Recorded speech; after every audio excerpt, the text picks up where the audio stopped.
calme, protégée par la presqu'île du Cap-Vert qui atténue les effets des vents marins, une succession de plages entrecoupées des pyrotesques villages de pêcheurs, ensoleil toujours présent, tel est le beau tableau qu'offre à la vision des visiteurs. Situé à quelques 80 km de la capitale Dakar, sur la petite côte, Mbour est une ville de l'ouest du Sénégal, à quelques encablures de la station balnéaire de Saly. C'est aussi la capitale de la petite côte. Depuis quelques années, cette ville du Sénégal a acquis ses galons de stations touristiques sur laquelle il faut compter. Ces longues plages de sable fin sont désormais de plus en plus reconnues par la communauté touristique internationale qui continue néanmoins à préférer les sites les plus populaires. Lors de vos vacances à Mbour, ne manquez surtout pas le tour au port des pirogues de pêcheurs aux alentours de 17h. Ceci est l'avis de nombreux observateurs. Cela restera un moment inoubliable. Un peu plus au sud,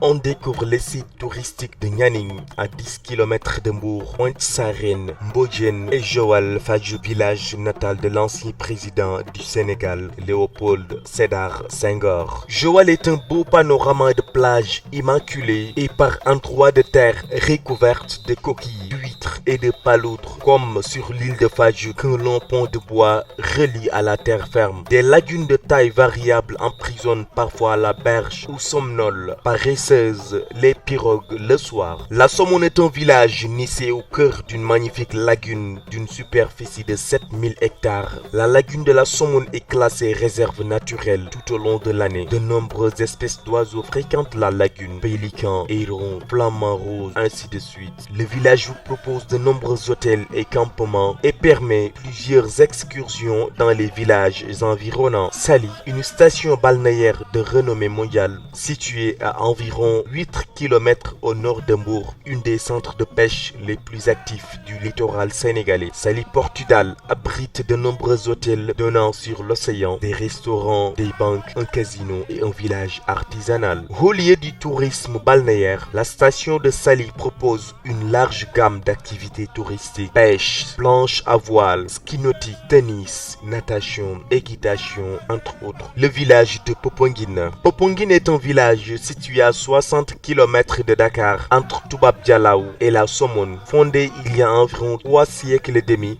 le village s'appelait d'abord Popenguine. Il est devenu Popenguine à l'initiative du président Léopold Sédar Senghor. Village de pêcheurs et d'agriculteurs à l'origine, il est aujourd'hui connu principalement comme un lieu de pèlerinage catholique, sanctuaire Notre-Dame de la Délivrande et pour son aire protégée, la réserve naturelle de Popenguine. La Petite Côte vous propose des guides uniques pour vous qui fournissent énormément d'explications et distillent les anecdotes qui permettent d'appréhender ou de comprendre la Petite Côte ainsi que son histoire et les traditions sénégalaises. Des guides sympathiques vous y attendent. Ainsi, derrière ce beau littoral, on trouve plusieurs réserves naturelles telles que la réserve de Bandia, la réserve naturelle de Popenguine et la réserve naturelle d'intérêt communautaire de la Somone.